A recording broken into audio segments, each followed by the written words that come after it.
Hello, all my gorgeous souls. This is Breaking the Cage. Now, before I actually get into, this week's energy forecast and the energy of the equinox and all of the power that is coming at us, I want to take a moment because I have an announcement to make. And I'm very proud to say, and I'm excited to say that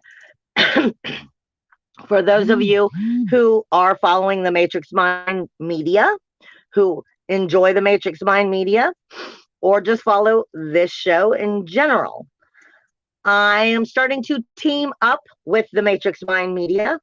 And in the near future, there will be what the Matrix Minds is going to be calling Astrology TV.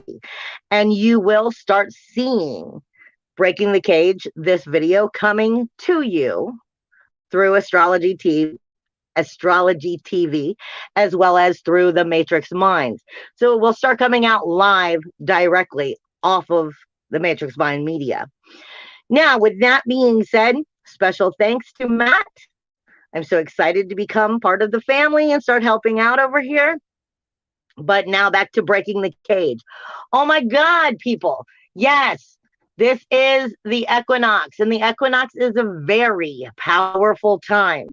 But I usually give you the energy forecast as to what's going on, why I call this Breaking the Cage, and, the weekly energy, the weekly forecast, what my spirit guides are giving me, and giving it to you all to help you in any way possible. That it may help serve you in your own life. With that being said, that's still the truth. I call it breaking the cage because that's what we're doing anymore. We're breaking the cage. We're exercising, all of the bullshit the world has taught us. But see, this energy spirit gives me, I'm so much in my element right now. And I'm really trying to ground myself and pull myself down here so that I can bring this energy to you in the most positive way. It's a very good thing. But it is more than just this moment and more than just this week, even though I'm going to be going over this week. Okay, because what spirit is giving me, I am a shaman, but I am not a shaman that typically, dips into. So many people have heard, of light codes and so forth. I don't dip into the light codes as much because this is not my expertise. This is not my area. My area is more along the lines of creation codes. Okay. And most people, you've never even heard of creation codes, but that's what we're talking about. This is childbirth time, people.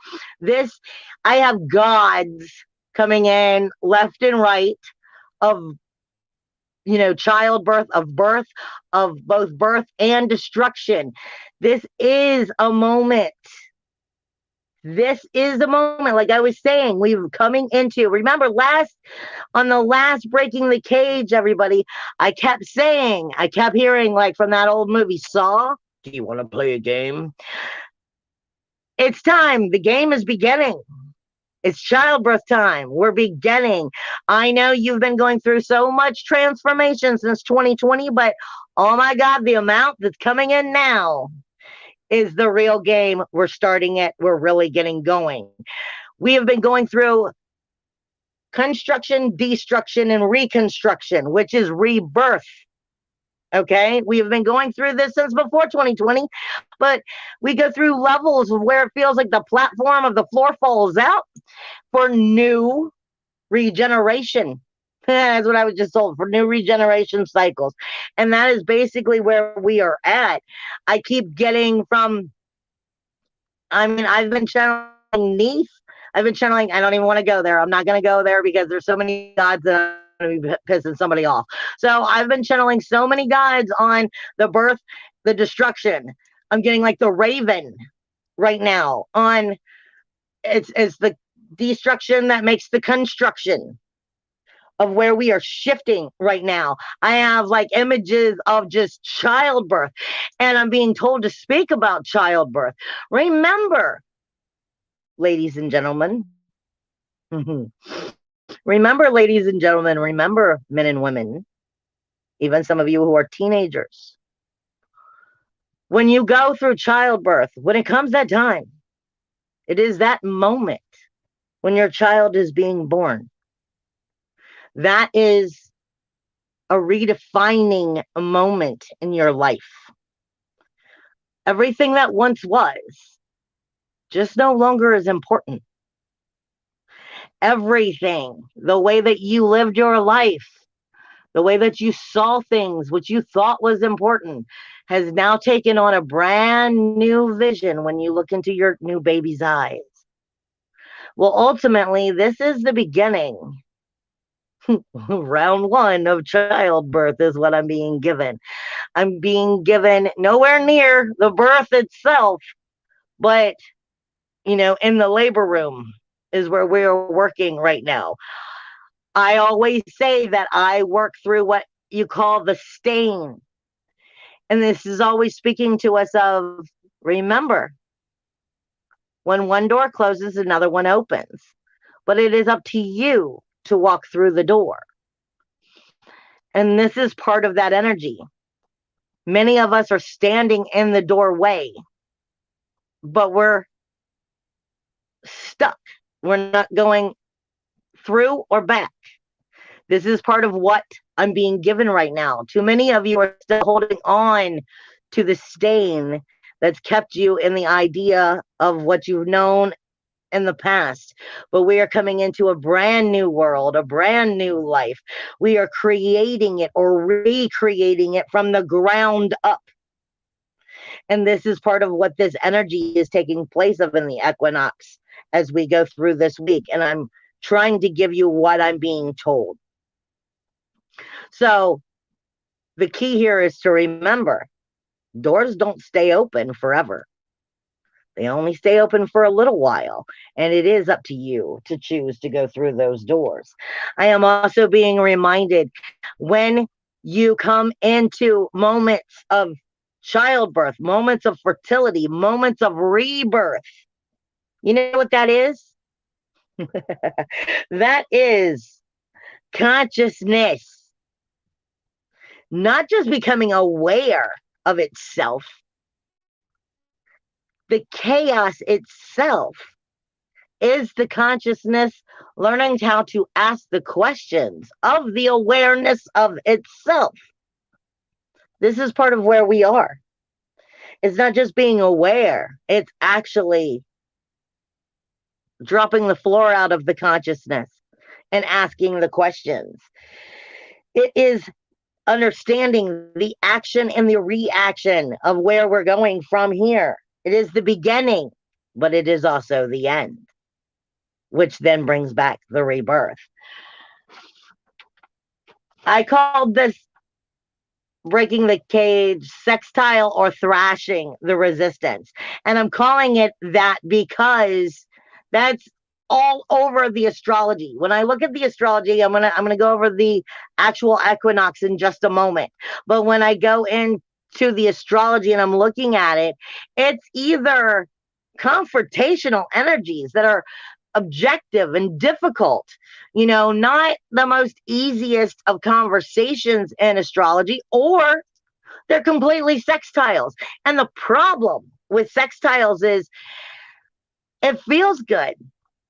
I believe in it. I feel good about this. I have a good breath of fresh air, which gives you the idea you have time. But sextiles don't last forever. This is why I said spirit is saying. Too many people are standing in the doorway, but they're not going forward or they're not going back. But doors don't stay open forever. This is the rebirth. This is the labor room. Ultimately, this is the moment of getting prepared to push the child out and the shift that is about to take place in your life. And this is a beautiful thing, but this also means you are definitely coming into levels of understanding or coming to terms with your own inner chaos and finding balance within it. Finding understanding within it, shifting within it, the floor dropping out, more knowledge within it. Sextiles are all over the place this week, giving you the idea that, okay, I got some time, I figured it out, the opportunity is here to make these changes, but they're not going to be here for long. And then the other energies are going, yeah, well, see, this is why you want to wait. And it's giving you the idea of that it's okay. But you also can't push to receive. So it's a little bit twisted. I always say, when you're walking through the stain, when you're walking through the door, when you're walking through the hollow bone, and you're coming into the twisted healing of the damage, somehow brings you to the closer levels of holiness. The shifting change is what makes the plot thicken within. Now, listen. This is where we walk through those powers of resistance. Let me see what I have here. Oh, I have them on the wrong side. That would explain a lot. All right. You have this week, you have the equinox, but you also have Mercury shifting signs. But let me tell you, the equinox is set in such a perfect way that you know it's about rebirth. You know it's about an end of a cycle. The equinox itself is the sun, obviously, across from the moon. But the moon will be in the cusp of the 7th and the 8th house. The relationships of everything that you know and you care about versus the rebirth, the regeneration of those relationships with the rules, the walls, the boundaries, the responsibilities, the joint resources, and if it's working or not working. You have the moon shifting through this energy, but directly opposing it, across from it, you have the sun in the cusp of the 12th house and entering the 1st house, the very end and the beginning of the cycle. So this is saying double timing an end of a cycle and the beginning of a new. This is putting the end to the healing because we're facing it. We're walking through the door. We're not just in the waiting room. We're actually in the delivery room. We're doing the delivery. We're working through this. We're coming through our inner chaos of the healing, and we're finding our inner holiness because we're doing our hard work. It's a beautiful thing. This is the day of the equinox. You know why? This energy has a lot to do with initiating energies. And you know why? Like when you join certain groups or in shamanism, you go through initiations. And this means you have to be able to have done these things in order to have achieved this status. And it's not just about status, but knowledge, experience, and journey. This is a moment of initiation, of the death of one thing and the birth of another. And then where are we taking our next six months, 3 to 6 months? Because equinoxes happen every 6 months, even though you'll be coming up on a solstice within 3. So it's a supercharged power moment. You have the moon, which again is in the cusp of the 7th and the 8th house. It is getting along beautifully with Lilith. Lilith is a star key here for this week. Lilith is in Gemini, the 3rd house. 3rd house, it's our communication zone. It is speaking to us, and I've only been saying this all year and half of last year. Lilith is asking you to communicate in yourself. What is your fire for? What were you put here for? When are you going to come into and past the path of resistance? When are you going to stop sextiling and saying, okay, I can get to it later, and just go for it? When are you going to explode into the fire soul that you are and start showing this gorgeous world just how gorgeous it can be and how gorgeous you are and how important you are? Lilith is asking you, when are you going to start communicating this to yourself and the outer world? She's speaking to your soul here. And trust me, this week, Lilith is questioning just about everybody. But on the day of this equinox, she's giving you strength. That moon is also having very unpredictable energy with Neptune and the sun. And the Neptune and the sun, even though the sun is going from the 12th house into the first house this week, and on the day of the equinox, they're still going to be conjunct. But the sun will be ahead of Neptune and in a brand new cycle. So this is saying the healing of the grief, the sorrow, the shame, the blame, the insecurities, all of our shit that we hide underneath the covers, underneath the carpet, all our skeletons in the closet. It's not about them falling out anymore. It's about allowing them to move on out of the stain. This is about allowing the magic from within you to connect to your source and allowing it to actually glow and allowing a new magical beginning to start. If you walk through your initiation, it's a very powerful energy. Now, you also have the moon on that day. It's not going to be getting along with Jupiter and Mercury. And I've been saying that Mercury is going to be flying through this energy up through this week. And then it's going to pass over Neptune. And Mercury here in that 12th house with all of this energy is giving it a little bit of a Mercury retrograde feel. It's kind of really just going, let me slap down your 12th house issues. Bang, bang, bong. You know, this is what's wrong here. This is where you're in denial here. This is where you got self-deception here. This is where the self-sabotage here. This is the insecurity here. But are you going to get in your shit? Or are you going to go, yes, I see it. Yes, I acknowledge it. Yes, I'm standing in my power and I'm going to change this. It's a very powerful time, but it is an initiation time. It is a time of self-motivation. It is a time of self-assertiveness. It is a time of self-oriented action. It is a time of getting past your lower vibrational self-judgment, jumping into your solar plexus in your heart and going, yes, I am. You get the sun, which is trining the north node. Everything you need to know about moving forward in the second house of coming into your soul purpose, coming into your self-worth, your self-value, your self-esteem, coming into your identification of who and what you are, showing you how to stand firmly on your own 2 feet. The sun is showing you.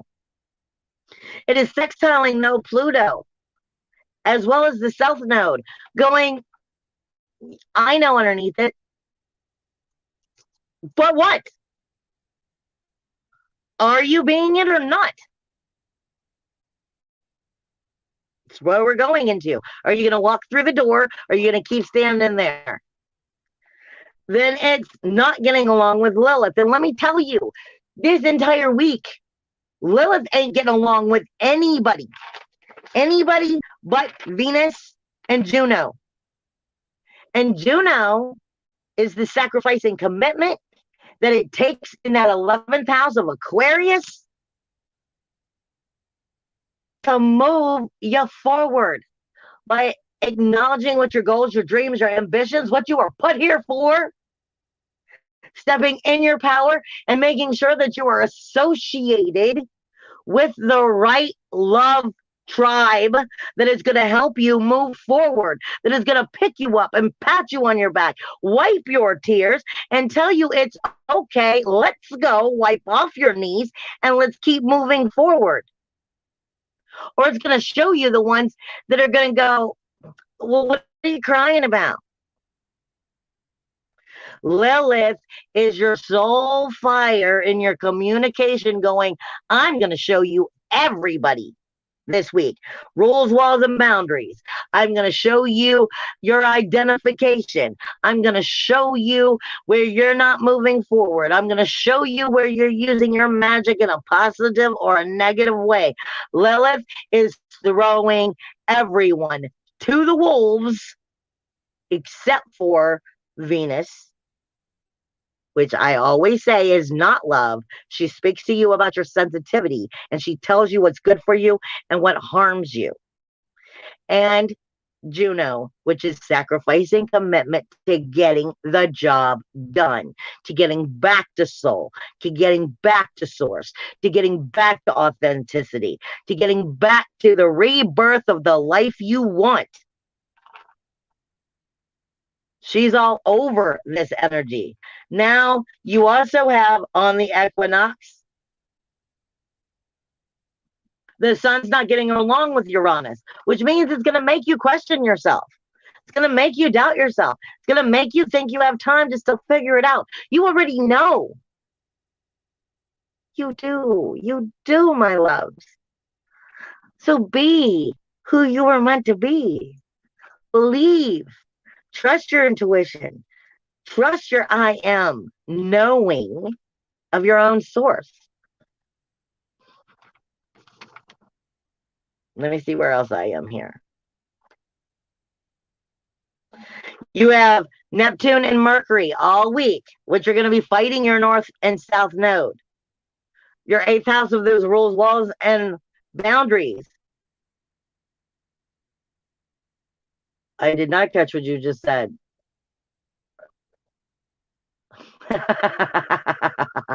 The rendition of what you thought the world was, the rendition, the idea of the way it used to be, and you accepted it versus where you want it to be.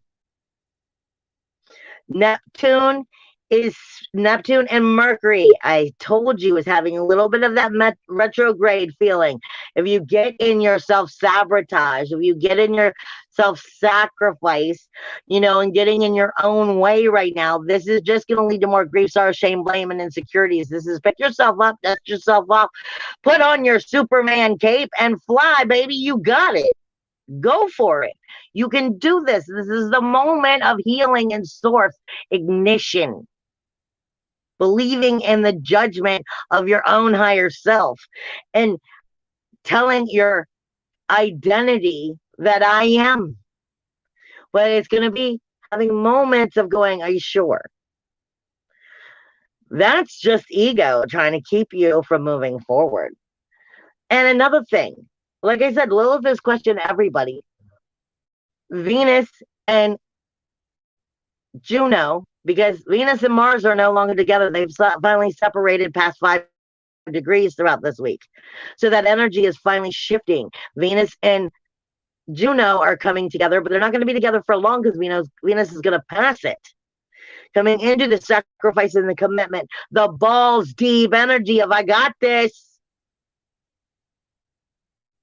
And being able to go forward and move into everything you want and believe it, even if you cannot get out of the maternity room, even if you have not given birth yet, because you're still in the labor ward is the way that they're giving it to me. This birth is not going to happen like that, but going through the door can happen like that. And then we're working towards our next subject. This is the redirecting of the next 3 months and the next 6 months. This week, baby.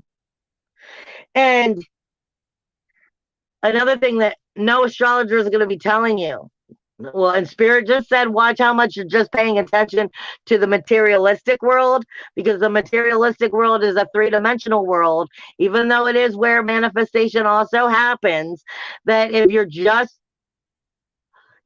attaching yourself to the 3-dimensional world, it's your hopes and dreams of it, then that's on a lower vibration. You have to know it from your higher vibration. You have to know it from in your heart. You have to know that this is exercising the past.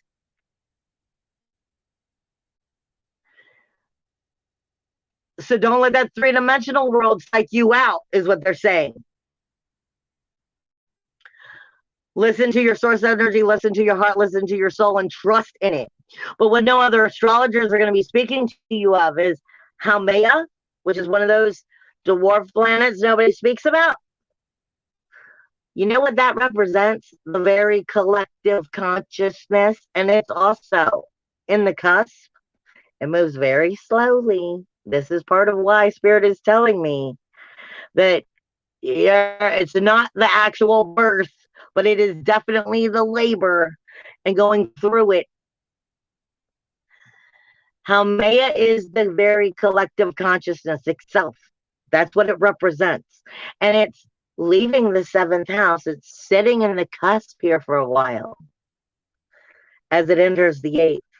So this is the actual collective consciousness walking through and coming to terms with the inner chaos and everything that you need to do, inner world as well as outer world. Believing in the heart and the soul, believing in the I am energy and what it's going to take when you get in, when the collective consciousness gets into that eighth house, so it can truly start to deliver. Literally. I love you guys. Bye.